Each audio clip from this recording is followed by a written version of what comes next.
ओम शांति। ओम शांति। 21 तारीख को वाणी चल रही थी 28/2/67 की रात्रि क्लास।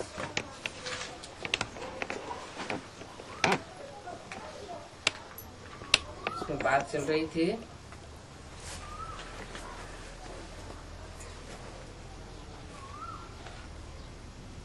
कि हम किसी की निंदा कर नहीं सकते। नाटक की भी महिमा करनी चाहिए। क्यों? क्योंकि ड्रामा कल्याणकारी है। ड्रामा भी कल्याणकारी है, शिव बाबा भी कल्याणकारी है और हर आत्मा का पार्ट भी कल्याणकारी है। तो हम किसी की निंदा नहीं कर सकते हैं।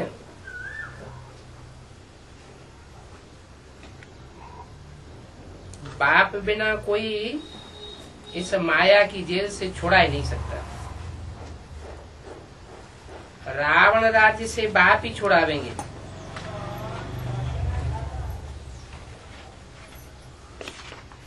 जो छुड़ाने वाला है वो इस भागीरथ में आता है। कहते हैं भागीरथ ने गंगा लाई,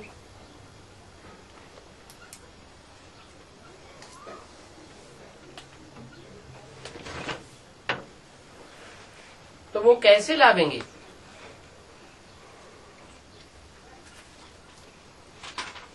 अब भागीरथ किसे कहें? रथ माना शरीर,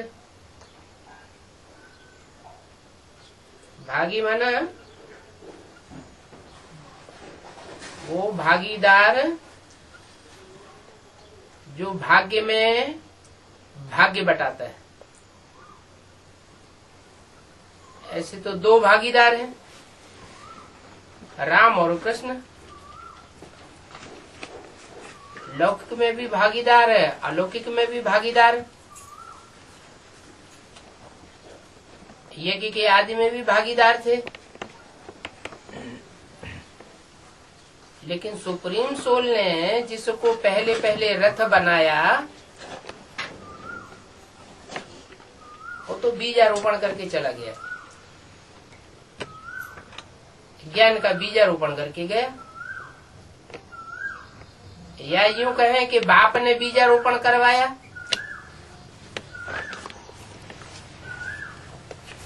बाप का काम होता है बीज बोना और अंत में बच्चों को वर्षा देना।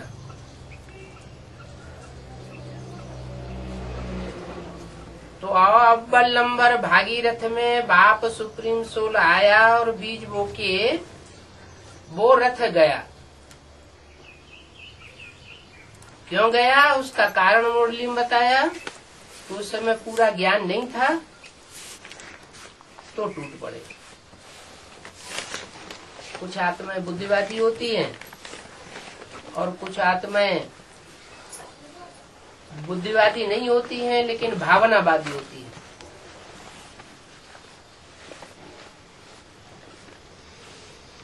भावना से, दिल से काम करती है। दिल कहो, मन कहो, तो मन है ब्रह्मा और बुद्धि है त्रिमूर्ति में शंकर, तीसरा नेत्र। और संस्कार एक अलग तुरीय शक्ति है जो मन बुद्धि में समाये रहते हैं। संस्कार जन्म जन्मांतर के। बुद्धि कोई की कितनी भी तीखी हो, मन कितना ही प्रबल हो, लेकिन संस्कार पूर्व जन्म के अपना आकर्षण कर लेते हैं। संस्कार परिवर्तन होने से सारा ही परिवर्तन हो जाता है। लेकिन यहाँ तो रथ की बात है। विष्णु रूप जो संस्कार शक्ति है वो रथ नहीं बनती है, क्योंकि विष्णु कहा जाता है संपूर्ण देवता को। वो सहयोगिनी शक्तियों के रूप में रथ के भागीदार बन जाते हैं। राम और कृष्ण की जो सहयोगिनी शक्तियां हैं वही विष्णु स्वरूप है। संस्कार में जब पवित्रता आती है तो नई दुनिया स्थापन होती है, और संस्कार जब निर्बल हो जाते हैं तो पुरानी दुनिया बन जाती है। संस्कार शक्ति का कनेक्शन इन दो रथों से है, राम से और कृष्ण से। दोनों ही भाग्यशाली रथ तो हैं, लेकिन फिर एक प्लस में चला जाता है। जीवन का लक्ष्य दिया गया है नर से नारायण बनना, नारी से लक्ष्मी बनना। बेसिक नॉलेज में हमें पता था कि ब्रह्मा सरस्वती ही नारायण बनने वाले हैं और लक्ष्मी बनने वाले हैं, लेकिन ये पता नहीं था कि डायरेक्ट नर से नारायण बनने वाले हैं। और उनका जो डायरेक्ट नर से नारायण बनते हैं उनका गायन ज्यादा है। रामकृष्ण की आत्मा सतयुग में नर नारायण नहीं बनेंगी, वो तो नर से पहले प्रिंस बनते हैं और प्रिंस बनने के बाद फिर नारायण बनते हैं। लेकिन बाबा ने जो लक्ष्य दिया है मुरली में, वो लक्ष्य दिया है नर से नारायण बनने का, और नर से नारायण इसी जन्म में बनना है, अगले जन्म में नहीं बनना है। जो आत्माएं नर से नारायण जैसी, नारी से लक्ष्मी जैसी इसी जन्म में बनती हैं, वो परमात्मा बाप का डायरेक्ट वर्षा प्राप्त करने वाली अधिकारिणी बनती है। सुप्रीम सोल बाप आते हैं, जिस तन में बाप बनकर संसार के सामने प्रत्यक्ष होते हैं। बाप का प्रत्यक्षता वर्ष मनाया जाता है सन 76 से।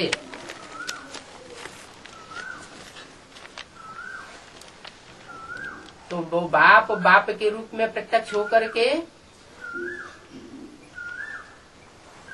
अव्वल नंबर भाग्यशाली रथ बनता है।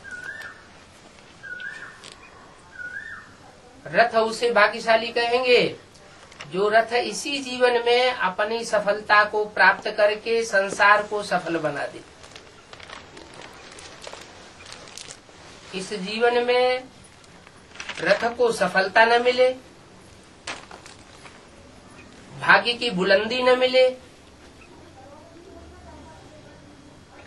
तो फिर उसको अव्वल नंबर नहीं कहा जा सकता।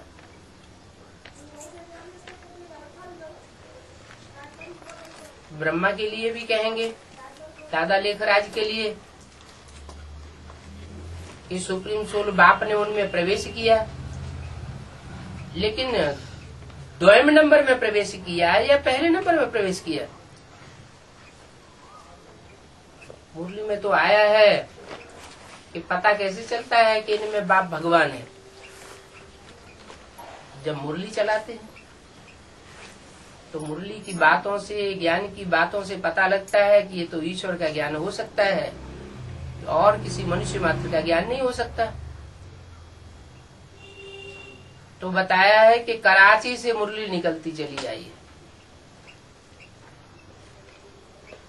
उससे पहले बाबा मुरली नहीं चलाते थे।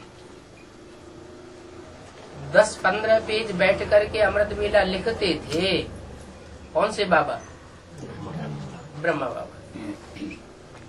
और बाप लिखाते थे। माना सुप्रीम सोल बाप या तो प्रजापिता के द्वारा लिखाते थे। प्रजापिता के जाने के बाद जो माताएं निमित्त बनी, उन माताओं में कोई रुद्रमाला का मणका है जिसके द्वारा लिखाते थे, और ब्रह्मा लिखते थे, फिर उसकी कापियां निकलती थी। लेकिन मुरली डायरेक्ट चलाना ब्रह्मा के मुख से तब शुरू किया जब ब्रह्मा की आयु 60 साल हुई। सन 36 में 60 साल नहीं हुई थी, 46-47 में जाकर के उनकी आयु 60 साल हुई, दादा लेखराज ब्रह्मा की। और तब कराची से मुरली निकलना शुरू हुई। जब उनके द्वारा मुरली निकलना शुरू हुई तब उनका नाम ब्रह्मा संसार में विख्यात हुआ। पहली बार माउंट आबू में आकर के पहला सेवा केंद्र कमला नगर का खुला, जहां से नाम पड़ा ब्रह्मा कुमारी ईश्वरी विश्वविद्यालय। तो ब्रह्मा को ब्रह्मा के रूप में प्रत्यक्ष होने में सन 36 से लेकर के 2051-52 तक का जो पीरियड लगा, वो दूसरा रथ साबित होता है। पहला रथ वो साबित होता है जो ब्रह्मा दादा लेखराज के साक्षात्कारों को भी क्लैरिफिकेशन दे देते हैं, ज्ञान का बीजारोपण कर देते हैं ब्रह्मा की बुद्धि रूपी धरणी में और उन माताओं की बुद्धि रूपी धरणी में भी, जो यज्ञ के आदि में मौजूद थी। तो पहला रथ यज्ञ के आदि वाला, और वो ही फिर दोबारा जन्म लेकर के प्रत्यक्ष होता है सन 76 में।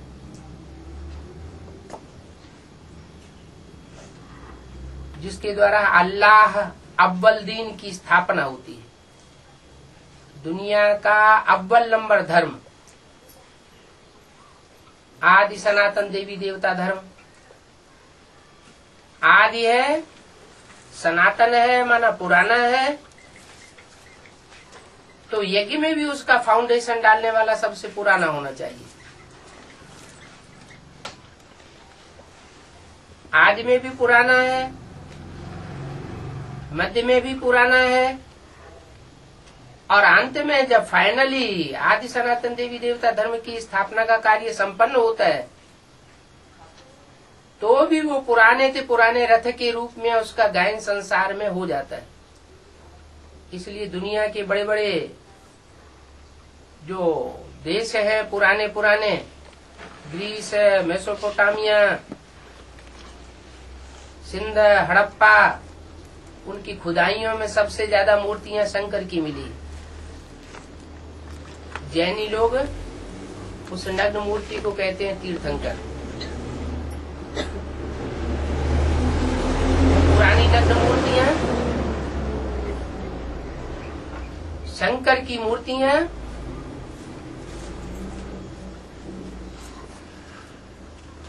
इतनी पुरानी है कि उनका अंदाजा अभी तक मनुष्यों ने नहीं लगा पाया। लेकिन बाप हमें बताते हैं कि दुनिया से सबसे पुरानी सी पुरानी चीज है शिव लिंग, और उसके बाद ये नग्न मूर्तियां शंकर की। तो आदि रथ साबित होता है, आदिश्वर साबित होता है, भाग्यशाली रथ साबित होता है। तो बोला है, कहते हैं भागीरथ ने गंगा लाई। अब ज्ञान की गंगा लाई या चैतन्य गंगा लाई? पहले कौन सी गंगा लाई?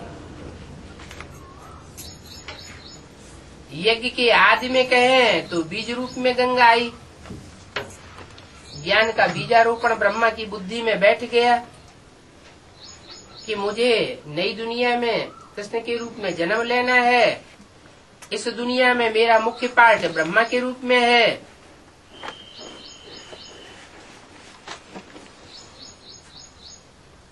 और फाइनली मुझे फिर विष्णु के रूप में भी पार्ट बजाना है। ये उनकी बुद्धि में बैठा है, क्योंकि ब्रह्मा सो ही विष्णु बनता है। प्रैक्टिकल साक्षात्कार उनको हुए थे, इसलिए वो तो पक्के बने रहे। जिसमें प्रवेश करके परमात्मा शिव ने पहले पहले उनके साक्षात्कारों का क्लैरिफिकेशन दिया, उनको तो साक्षात्कार नहीं हुए थे। तो प्रैक्टिकल अनुभूति न होने के कारण और ज्ञान का भी क्लैरिफिकेशन शुरुआत में न मिलने के कारण वो आत्मा ज्ञान में ज्यादा समय टिक नहीं सकी यज्ञ में, और उनको दोबारा जन्म लेकर के आना पड़ता है।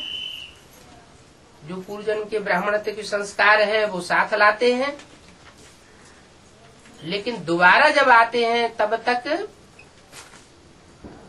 गीता माता जो उसका असली रूप है ब्रह्मा, दादा लेखराज जिन्होंने माँ के रूप में वास्तविक पार्ट बजाया, वो माँ का स्वरूप ज्ञान के आधार पर संपन्न हो जाता है। 68-69 में जब शरीर छोड़ते हैं तो गीता माता का ज्ञान स्वरूप जो है वो ब्राह्मणों की दुनिया में प्रत्यक्ष होता है,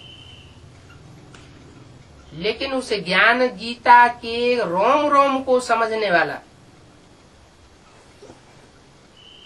वो गीतापति भगवान के रूप में जो प्रत्यक्ष होता है वो एक ही है, जिसे भाग्यशाली रथ कहा जाता है। ब्रह्मा ने तो शरीर छोड़ दिया और हार्ट फेल होकर के शरीर छोड़ा।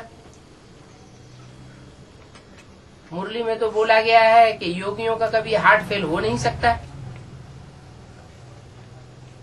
योगियों का हार्ट तो बहुत मजबूत होता है, इतना हार्ट मजबूत होता है कि सारी दुनिया का विनाश इन आंखों से देखेंगे। ब्रह्मा बाबा को तो साक्षात्कार हुआ था विनाश का, तो रो पड़े थे। तो ये नहीं कहेंगे कि हार्ट मजबूत था। हाँ, कृष्ण की सोल उर्फ ब्रह्मा की सोल पावरफुल बाप का प्रैक्टिकल स्वरूप का संग पाकड़ के पावरफुल बन जाती है, और इतनी पावरफुल बनती है कि वो सृष्टि का पहला पत्ता बन जाती है। तो शरीर छोड़ने के बाद अधूरे ज्ञान चंद्रमा के रूप में शंकर के मस्तिष्क में प्रवेश करती है या स्थान लेती है,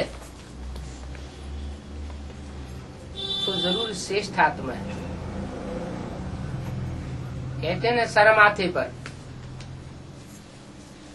जैसे गंगा को माथे पर चढ़ाया हुआ है, सर के ऊपर चढ़ाया हुआ है, ऐसे चंद्रमा को भी मस्तक पर लगाया हुआ है। भले कृष्ण की सोल बच्चा बुद्धि है।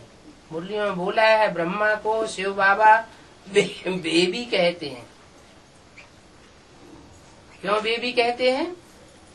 क्योंकि उनके मुख से जो कुछ भी सुनाया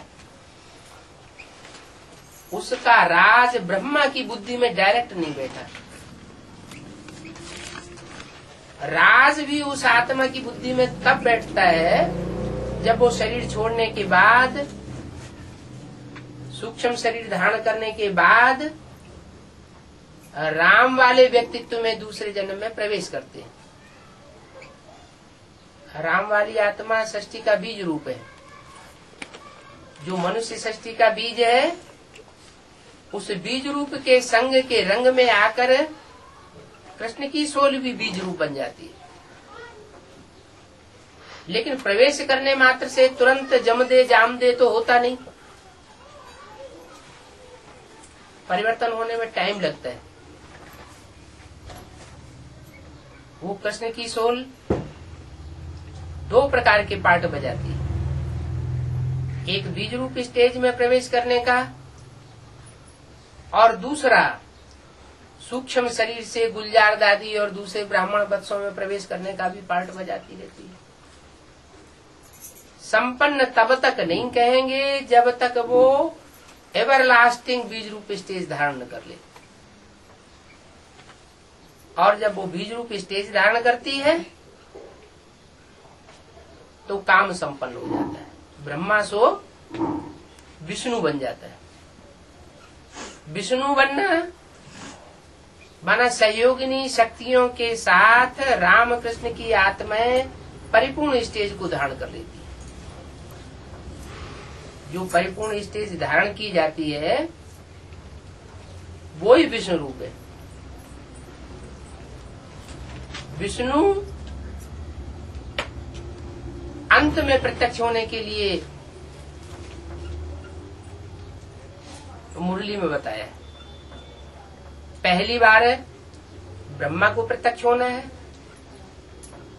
दूसरी बार शंकर को प्रत्यक्ष होना है और लास्ट में विष्णु रूप प्रत्यक्ष होना है।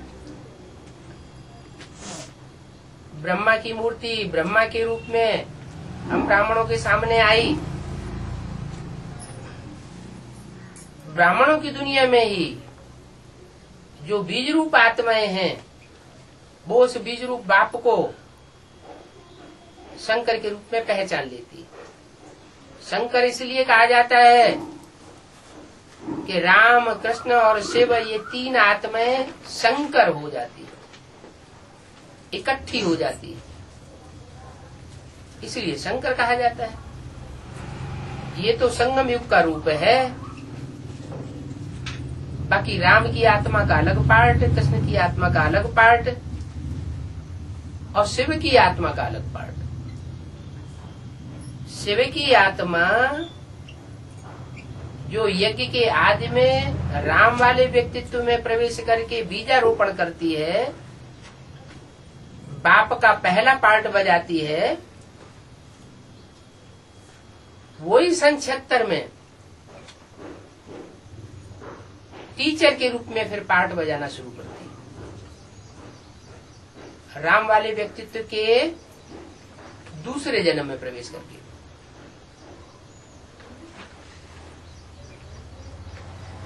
उस समय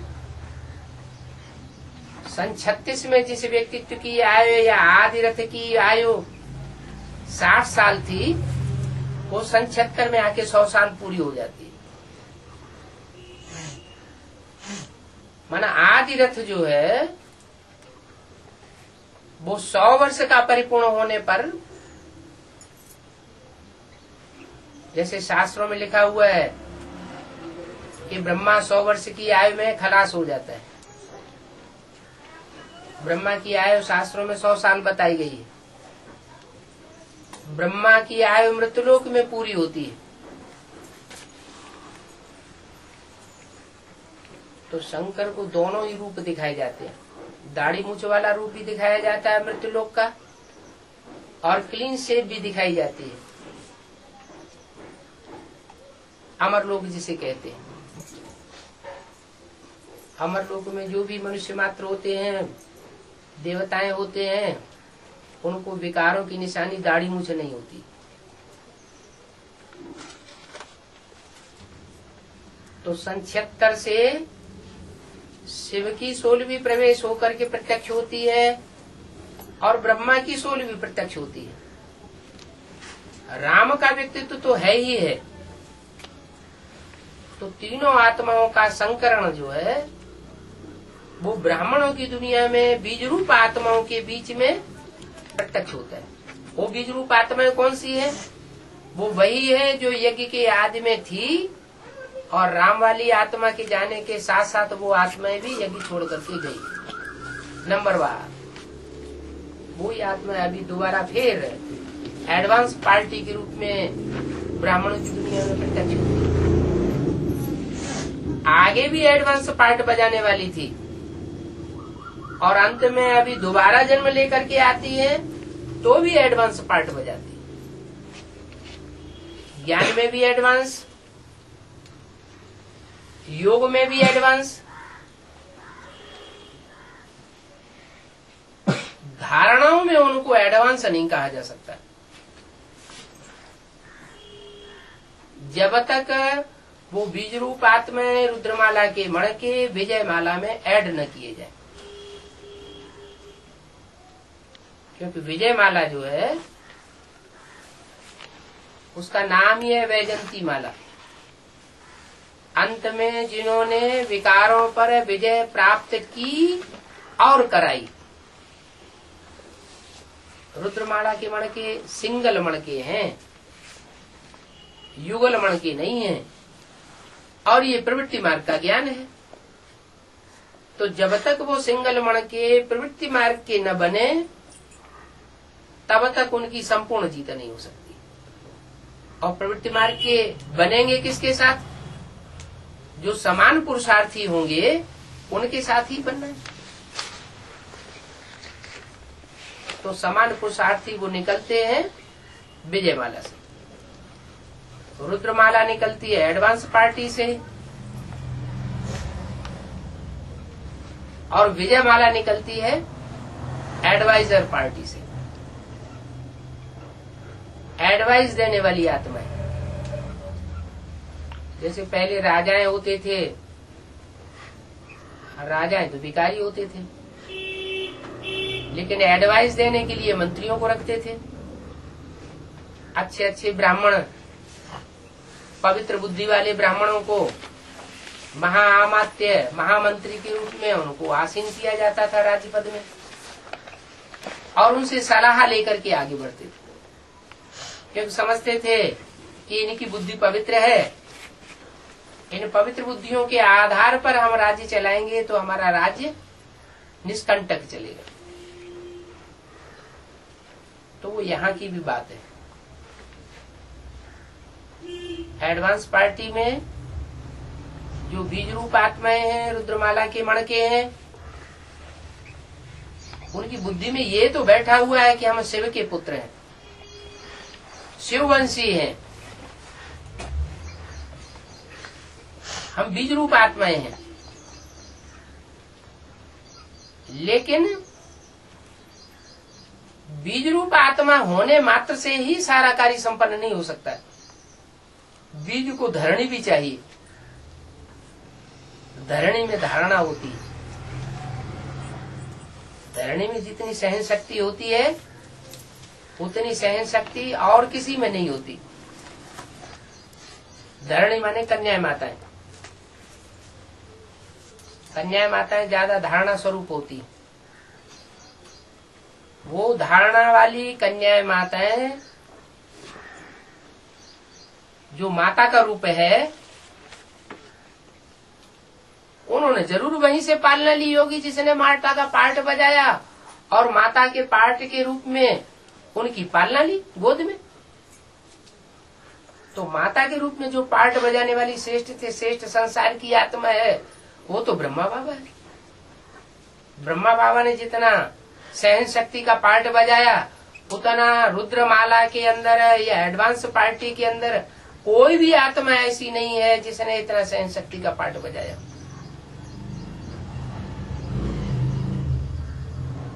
तो धारणा मूर्ति के रूप में ब्रह्मा की गोदी में जो आत्माएं पली, उन पलने वाली आत्माओं में कोई श्रेष्ठ आत्मा ऐसी निकलती है, बेसिक नॉलेज की आत्माओं में से ही, जो रुद्र का मणका नहीं बनती है। रुद्रमाला का मणका न बन करके विजयमाला का मणका भांति बनती है। माना विकारों पर पहले पहले विजय प्राप्त करती है और कराती है। इसके लिए बाबा ने एक मिसाल दी है मुरली। एक पंडित जी थे, एक बुढ़िया थी,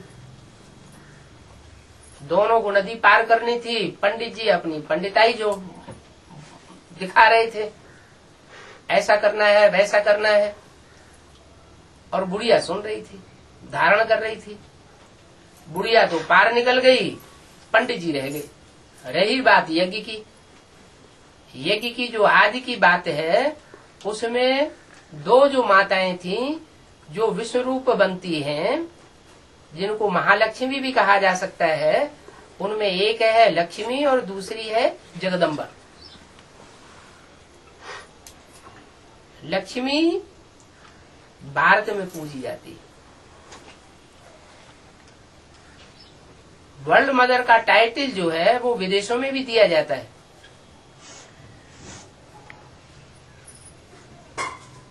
वर्ल्ड मदर माने सब धर्मों की माँ।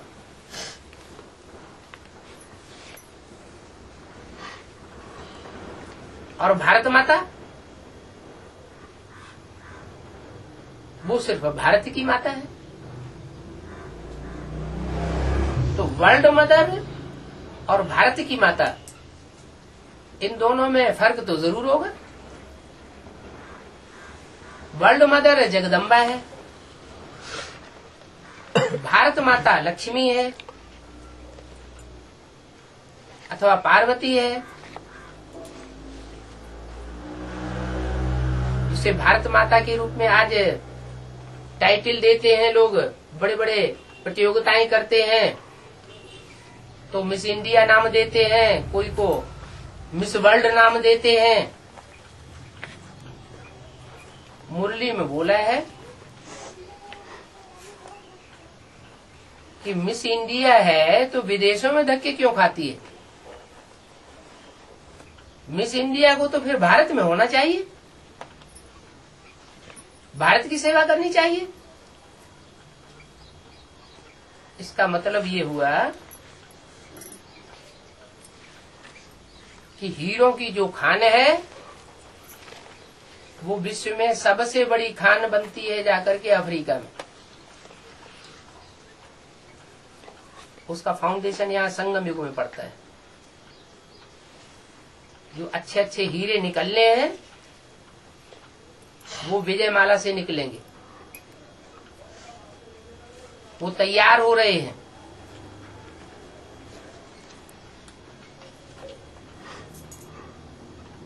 उसकी यादगार में भारत में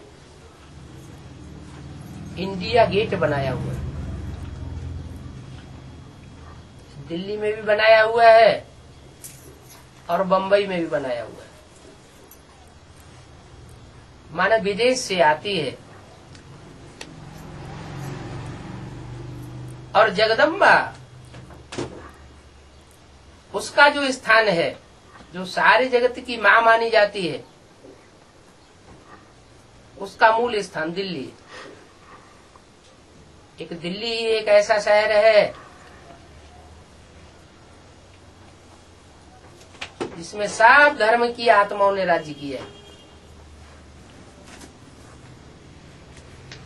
इसलिए अव्यक्त वाणी में बोला है, दिल्ली का परिवर्तन सारी दुनिया का परिवर्तन।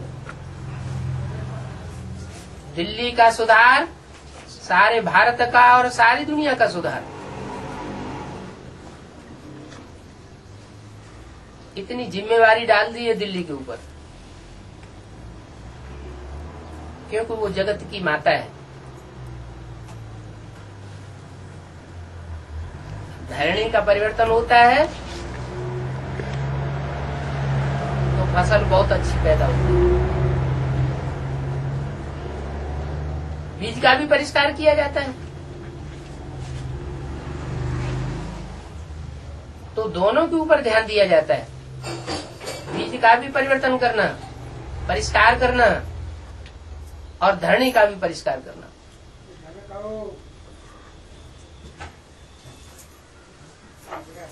आज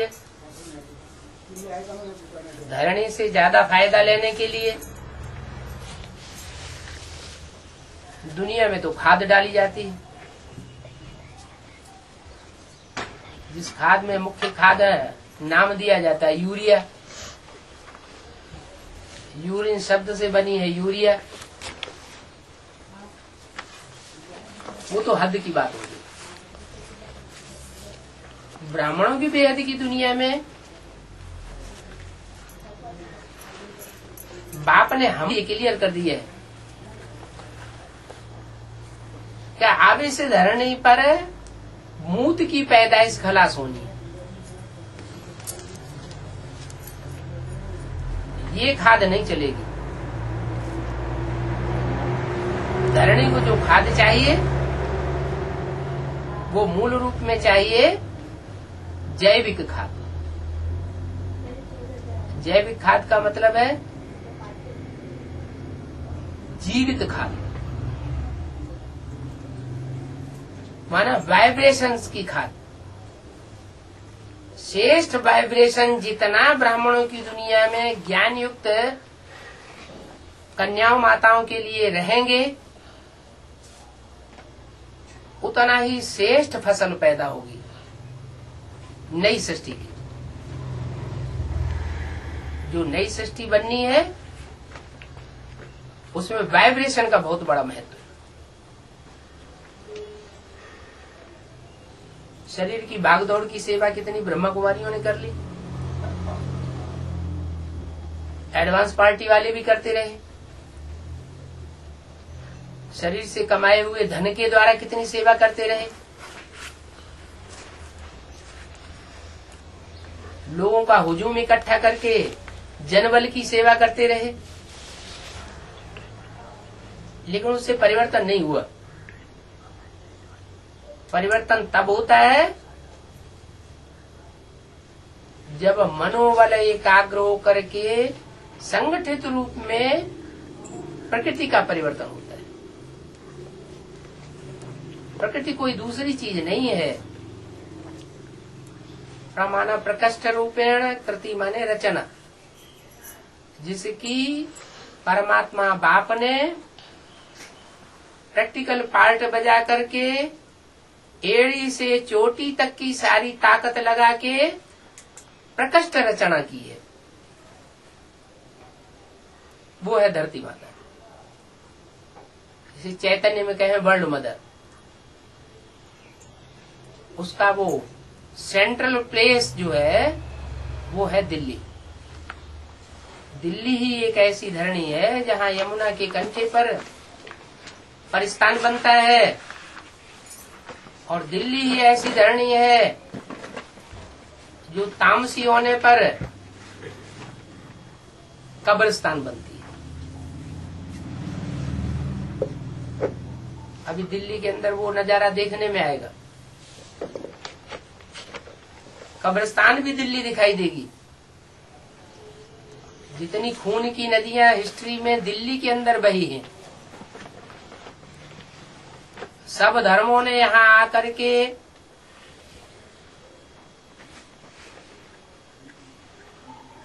अपना राज्य स्थापन करने के लिए खून बहाया है। उतना और किसी शहर में नहीं देखा जाता। दुनिया में ढेर सारे शहर हैं, इसलिए दिल्ली का जो वायुमंडल है, मौसम है, वो दुनिया के ऊपर असर डालने वाला है।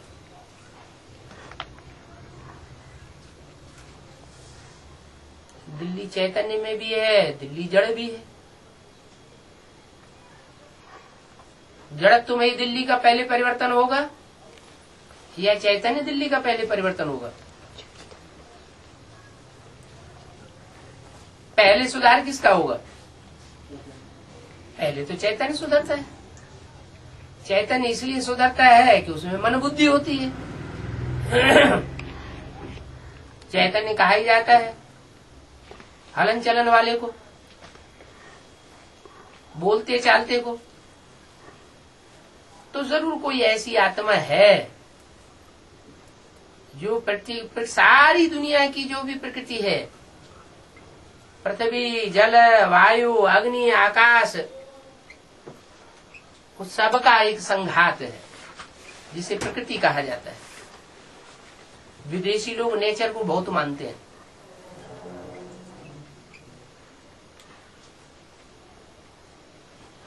मानते तो हैं नेचर के रूप में, लेकिन उसके चैतन्य स्वरूप को न जानने के कारण गॉड फादर की मान्यता ज्यादा कर दी है, और गॉड मदर को कोई विशेष मान्यता नहीं देते। सिर्फ प्रकृति में खेल करना जानते हैं, लेकिन प्रकृति का मान सम्मान क्या है वो नहीं जानते। भारतवासी जो हैं वो जगदम्बा की पूजा करते हैं। ब्रह्मा ही जब संपन्न बनता है दाढ़ी मूछ वाले विकारी स्वरूप को शरीर छोड़ करके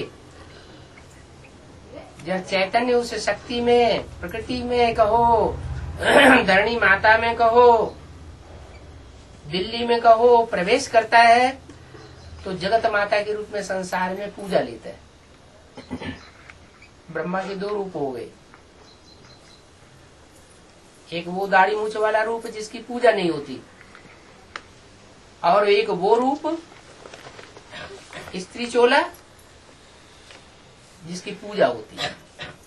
ब्रह्मा की सोल ही उसमें प्रवेश करके पूजा लेने वाली बनती है। दो रूप हो गए जगदम्बा में, एक शरीर रूपी रथ और दूसरा उसमें प्रवेश करने वाली ब्रह्मा की सोल। दोनों के बीच में परिवर्तन सबसे पहले किसमें होगा? ब्रह्मा की सोल में पहले परिवर्तन होगा, यह शरीरधारी आत्मा में पहले परिवर्तन होगा।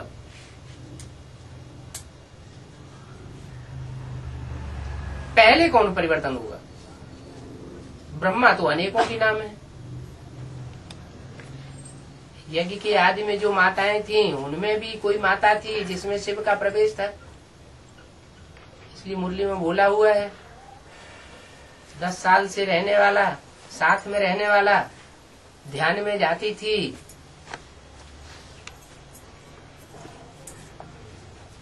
उनमें बाबा प्रवेश करते थे। तो माने कोई व्यक्ति पुरुष भी था और कोई माता भी थी जिसमें शिव का प्रवेश होता था, यज्ञ को कंट्रोल करती थी।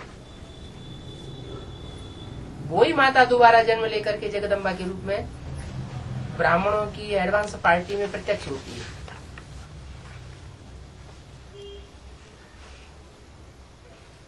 वो जगदम्बा है,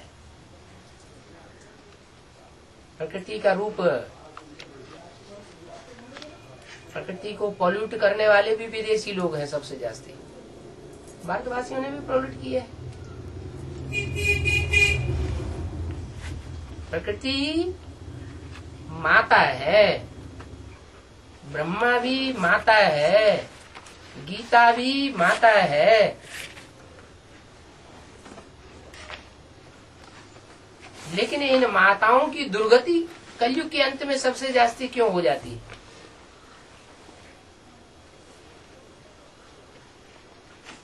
इतनी दुर्गति होती है कि भारत में तो ये परंपरा बनी हुई है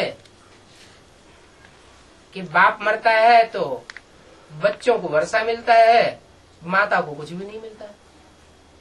ये तो अभी बाप आए हैं तो माताओं का भी हिस्सा बनने लगा, कन्याओं का भी हिस्सा बनने लगा प्रॉपर्टी में। नहीं, पहले तो कन्याओं माताओं का कोई हिस्सा होता ही नहीं था। तो ऐसी अवमानना माताओं की क्यों हुई?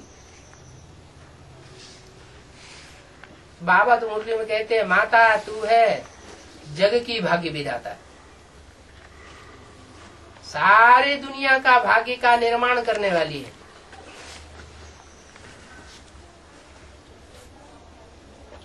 तो जो भाग्यशाली रथ है उसके भाग्य का निर्माण करने में किसका सहयोग होगा? फिर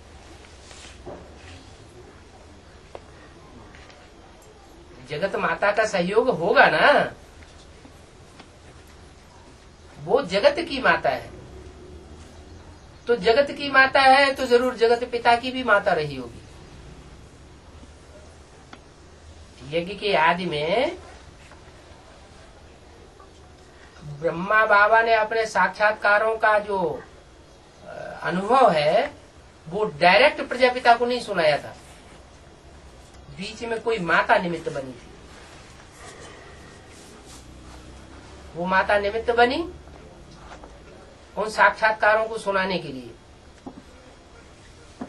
ब्रह्मा बाबा में इतनी हिम्मत भी नहीं थी कि वो भागीदार के सामने वो उन सब बातों को कह सकता, बोल सकता।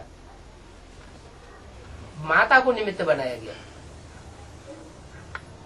वो सुनने सुनाने का कार्य साक्षात्कारों का माता ने किया। तो माता हो गई भक्ति, और जिसके द्वारा समझने समझाने का कार्य संपन्न हुआ वो हुआ ज्ञान सागर। लेकिन ज्ञान सागर जो है वो भी सागर तब बनता है जब वो माता का बच्चा बने।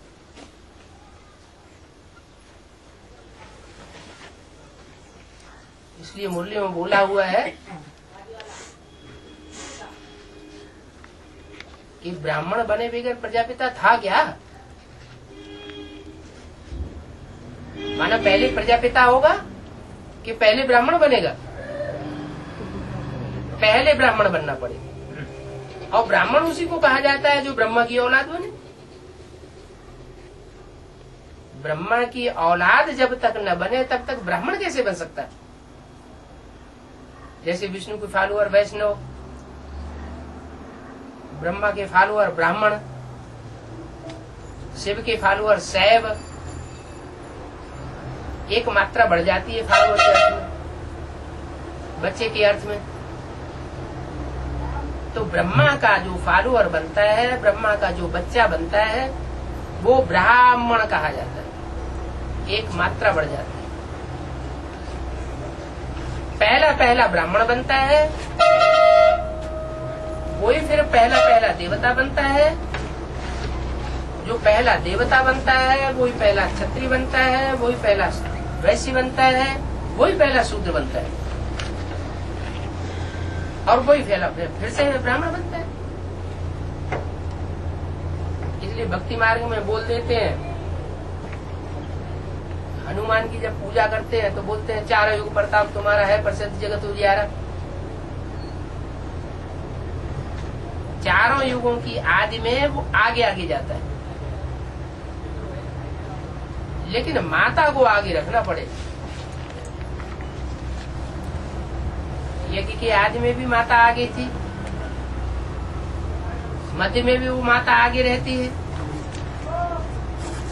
और अंत में भी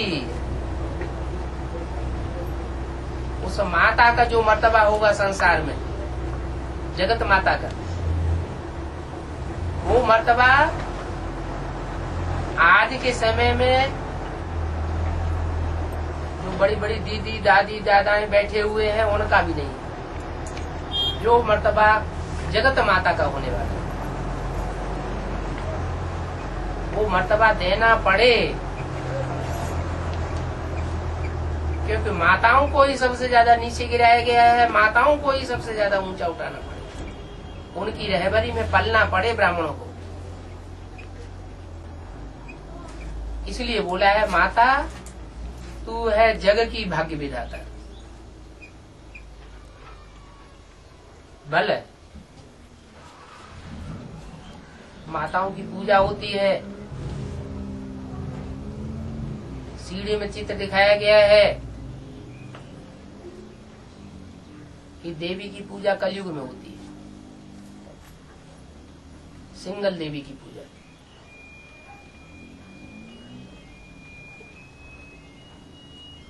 द्वापर युग से देवियों की पूजा नहीं होती है। गणेश और हनुमान की पूजा भी कलयुग में होती है, और पूजा का प्रभाव संसार में और खास करके भारत में इतना बढ़ता है देवी पूजा का, कि देवी के पीछे कोई देवता है वो भी बात भूल जाते लोग। भक्त लोग तो पूरा ही भूल जाते, नारा लगाते हैं जय माता दी, तो उनको बुद्धि में आता ही नहीं कोई इसके पीछे पिता दी भी है।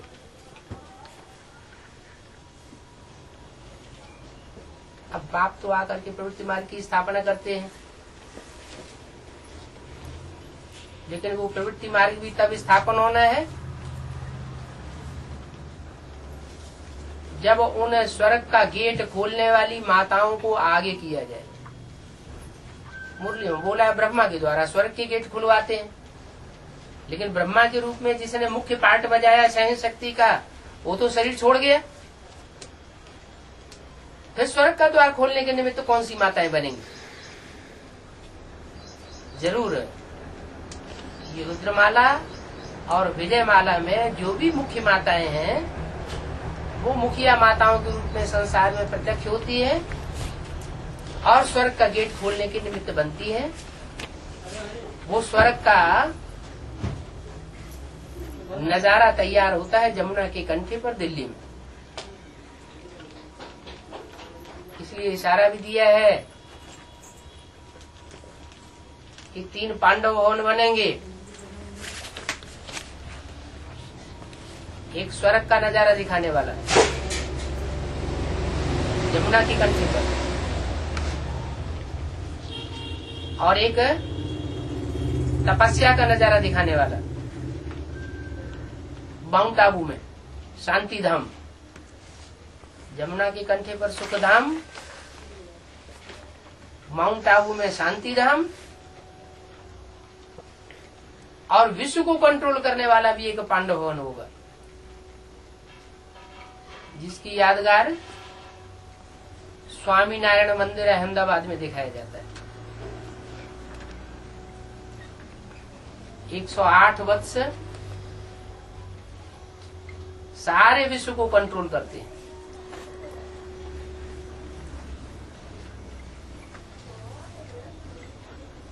जो शूटिंग भी करते हैं, तप कर राज, राज कर नर का। माउंट आबू में तपस्या करेंगे,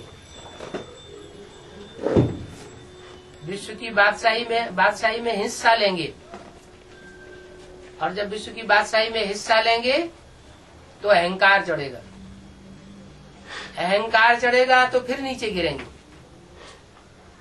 ये माया बार बार वायलोरा डालती रहेगी, बार बार ऊपर चढ़ना, बार बार नीचे गिरना। आखिरी जाकर के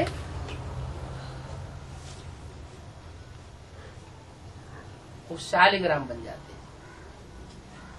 शालिग्राम भी एक तरह का पत्थर होता है, पहाड़ों से टकराते टकराते नदी में, सागर में जब पहुंचता है तब वो गोल गोल मणके बनते हैं। अभी अंत में भी ऐसे ही होगा। जो रुद्रमाला के मणके जन्म जन्मांतर के राजाएं हैं, उन राजाओं ने जितना अत्याचार किया है द्वापर कलयुग में, उतना अत्याचार साधारण पब्लिक ने नहीं किया है। अनेक जन्मों का पाप का बोझ है, उसके लिए गहरी तपस्या चाहिए, और वो तपस्या का बल अभी जो पुरुषार्थ चल रहा है वर्तमान में, अपने अपने घर में बैठ करके गीता पाठशालाएं चल रही हैं, कोई जा रहे हैं, कोई नहीं जा रहे हैं, कोई घर में ही बैठ करके मुरली पढ़ना सुनना शुरू कर देते हैं। उससे वो वायुमंडल बनने वाला नहीं है। जो संगठन की शक्ति आने चाहिए वो नहीं आएगी। शास्त्रों में जो लिखा है संघौ शक्ति कलौ युगे, कलयुग में संगठन की शक्ति कार्य करती है। जैसे मुसलमानों ने दुनिया के बड़े से बड़े हिस्से पर राज्य किया और लंबे समय तक राज्य किया, तो उसका कारण मुख्य यही रहा कि उन मुसलमानों की बुद्धि एकाग्र बन गई एक स्थान पर, काबा में, मक्का मदीना। दुनिया के किसी भी क्षेत्र में मुसलमान रहते होंगे, जब इबादत करने जाते हैं मस्जिद में तो उनकी बुद्धि रखी होती है काबा में। उनका लक्ष्य होता है कि हमें जिंदगी में एक बार हज करनी है और काबा में जाकर के हमारी आखिरी करनी है। तो इतना बड़ा हुजूम मुसलमानों का और सबकी बुद्धि एक स्थान पर एकाग्र है, इसलिए उनमें इतनी ताकत आ जाती। तो हम ब्राह्मणों में भी ताकत तब ही इकट्ठी होगी जब हम सब इकट्ठे होकर के दुनियादारी से मोह ममता त्याग करके तन धन धाम सौहृद परिवारा, तन की भी बाजी लगाएं, सारे धन की भी बाजी लगाएं, जो सहृद बंधु हैं, परिवारजन हैं, पत्नी बीवी बाल बच्चे हैं, उन सब की बाजी लगा करके, सबसे मोह त्याग करके और ईश्वरीय सेवा में जुट जाए। माउंट आबू में इन बच्चों को पहुंचना ही पड़ेगा। अभी से जो समेटेंगे बोरिया बिस्तर, वो तो टाइम पर पहुंच जाएंगे। और अभी जिनका बुद्धियोग जो है बाहर की दुनिया में भटका हुआ है, जैसे मुरली में बोला है, धन कमाने में जिनकी बुद्धि लगी हुई है, उनकी किस्मत फूटी हुई समझो। ब्रह्मा बाप के बच्चे बने, शिव बाप के बच्चे बने, रुद्रमाला के मण के बने। बाप कहते हैं रुद्रमाला मेरी माला है, विजय माला विष्णु की माला है, तो ऊंची माला कौन सी हुई? बाप की माला ऊंची हुई या विष्णु की माला ऊंची हुई? बाप की माला ऊंची हुई। क्यों ऊंची है? क्योंकि बाप स्वतंत्र रहना और स्वतंत्र करना सिखाते। स्वतंत्र रहो और स्वतंत्र रहने दो। स्वतंत्रता का पाठ बाप सिखाते। न किसी को अधीन करो और न अधीन बनकर के रहो। जो यहाँ ब्राह्मणों की दुनिया में दूसरों को अधीन करता है, उसको जन्म जन्मांतर फिर अधीन बनकर के रहना पड़ेगा। ऐसी पढ़ाई बाप आकर के अभी पढ़ाते हैं। जो अधिकारी यहाँ बनेंगे अपनी कर्मेंद्रियों की, वो वहाँ जन्म जन्मांतर के राजा बनेंगे। बाकी दूसरों को कंट्रोल करने की बात नहीं है। तो अभी ज्ञान में चलने वाली जो आत्माएं हैं, उनका ये कर्तव्य है कि वो चारों तरफ से अपना ममत्व समेटे और समेट करके सारी शक्ति माउंट आबू में अपना संगठन बनाने के लिए लगा दें। है बड़ा काम। माउंट आबू जो हुजूम बैठा हुआ है, वो सारा विधर्मियों का बैठा हुआ है। ब्राह्मणों की दुनिया में जो भी आत्माएं शूटिंग करने के लिए बैठी हुई है,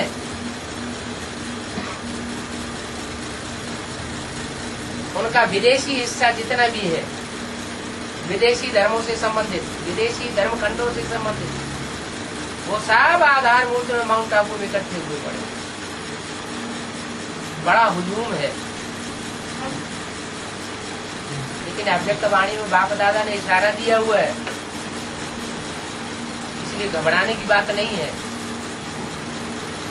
बाबा ने बोला है मधुवन वालों को मधुवन छोड़ना पड़ेगा, ज्ञान सरोवर वालों को ज्ञान सरोवर छोड़ना पड़ेगा, ताला भी नहीं लगाने देंगे, इतनी इमरजेंसी आ जाएगी, छोड़ना पड़ेगा। और गीता पाठशाला वालों को गीता पाठशाला छोड़नी पड़ेगी।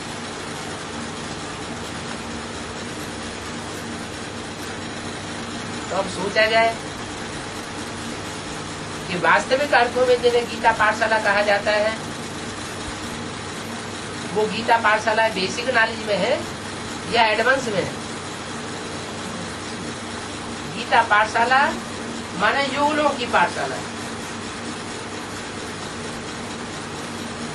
जो ब्राह्मणों की दुनिया में आश्रम बने हुए हैं बेसिक में, वो तो संन्यास आश्रम है, उनमें प्रवृत्ति मार्ग नहीं चलता है। जो भी आश्रम चलाने वाले हैं वो सब निवृत्ति मार्ग वाली बहनें, माताएं। इसलिए एक मुरली में बोला है, संन्यास आश्रम के सामने ही जाकर के सेंटर खोल दो,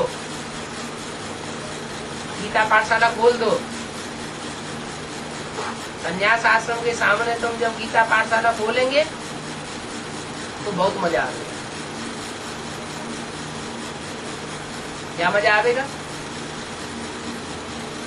सामने ही दरवाजा है संन्यास आश्रम का, सामने ही दरवाजा है प्रवृत्ति मार्ग की गीता पाठशाला का।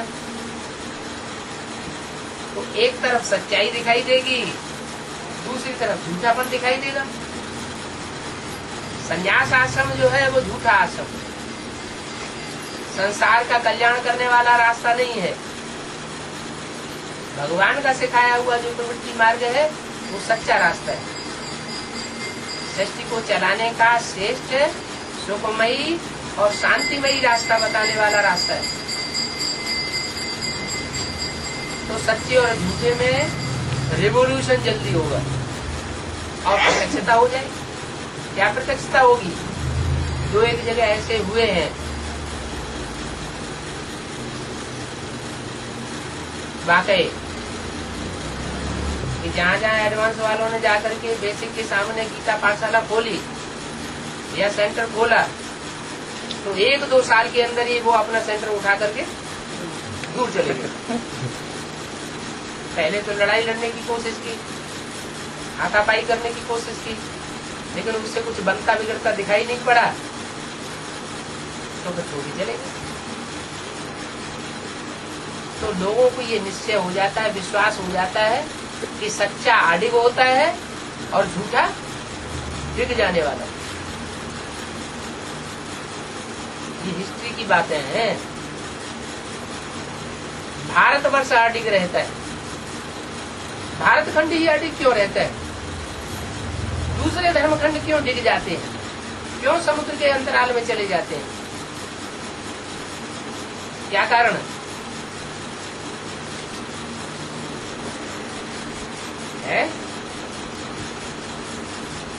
कुछ कारण तो होगा। यही कारण है कि यहाँ सच्चाई वर्ण करती है भारत में, और विदेशी झूठ का रास्ता अपनाते। सीढ़ी के चित्र में भी क्लियर कर दिया है, झाड़ के चित्र में भी क्लियर कर दिया है। ये काम, क्रोध, लोभ, मोह, अहंकार के जो रूप है वो कहाँ से आते हैं? ये विदेश से आते हैं। कामी इस्लामी आते हैं, क्रोधी क्रिश्चियंस आते हैं जो एटम बम बनाने के निमित्त बने हुए हैं, लोभी मुस्लिम आते हैं जो भारत को लूट लूट करके ले जाते हैं, मोही महर्षि दयानंद के जो फॉलोअर्स बने कांग्रेसी, जिन्हें प्रजा का मोह है, और अहंकारी रशियंस। कोई कहे ठीक है, कामी, क्रोधी, लोभी और अहंकारी रशियन ये तो विदेशी हो गए। ये मोही महर्षि दयानंद के फॉलोअर्स जो है उनको विदेशी कैसे साबित कर दिया? ये इसलिए विदेशी साबित होते हैं, ये विदेशों से प्रभावित होकर के आए हैं। ये आर्य समाज ही ऐसा धर्म है जो कोई धर्म को मान्यता नहीं देता वास्तव में। ये कांग्रेसी जो है कोई धर्म को नहीं मानते हैं, धर्मनिरपेक्ष राज्य की प्रशंसा करते हैं। हमें किसी धर्म की जरूरत नहीं है, हमें सिर्फ वोट चाहिए, किसी भी धर्म को फॉलो करो। बाबा कहते हैं रिलीजन इज माइट। क्या? धर्म में ताकत होती है। अगर धर्म को एक किनारे रख दिया तो राज्य में कोई ताकत नहीं होती, और यही कारण चल रहा है। किसी धर्म विशेष की धारणाओं को अपनाने में जो आत्माएं लगी हुई, भले झूठे धर्म, तो वो भी ताकतवर बने हुए हैं। अभी तो भगवान आकर के धारणाएं सिखा रहा है, धर्म की बातें सिखा रहा है। तो एक भगवान की बताई हुई बातों पर जो चलने वाले होंगे, उनमें जितनी ताकत होगी उसी दूसरों में ताकत नहीं हो सकती। उन धर्मों का मुख्य जो मुखिया है जिसे कहें, वो आज सनातन देवी देवता धर्म, अल्लाह का अव्वल नंबर स्थापन किया हुआ धर्म, वो अव्वल नंबर धर्म, उसमें जितनी श्रेष्ठ धारणाएं हैं और उनको सिखाने वाला जो प्रैक्टिकल है, उसका नाम दिया है भागीरथ। क्यों भाग्यशाली रथ है? क्योंकि धर्म के धक्के सबसे जास्ती वो ही खाता है। जितने भी धर्म पिताएं आए उन सब ने धर्म के धक्के खाए, उन सब ने उस आदि पिता को ही फॉलो किया है। धर्म स्थापना के लिए धक्के खाना कोई नीच बात नहीं, ये बहुत श्रेष्ठ बात है। इस समय जो आत्माएं परमात्मा बाप की सिखाई हुई धारणाएं संसार में फैलाने के लिए जितने धक्के खाएंगी, उतना ऊंचा पद उनका बनेगा जन्म जन्मांतर। अभी कर लिया एक जन्म में, वो अनेक जन्म बैठ करके कितना ऊंचा भागी बनता है। तो नंबरवार भागीरथ तैयार हो रहे हैं। ये रुद्रमाला के जितने भी मणके हैं 108 सारे भाग्यशाली हैं। इनसे ऊंचा भाग्य और दुनिया में किसी का होता नहीं। ये जन्म जन्मांतर के राजाएं हैं। सतयुग में भी राजा बनते, त्रेता में भी बनते, द्वापर में भी बनते और कलयुग में भी बनते। और संगम युग में भी किसी के अधीन होकर रहने वाले नहीं है, अधिकारी राजा है।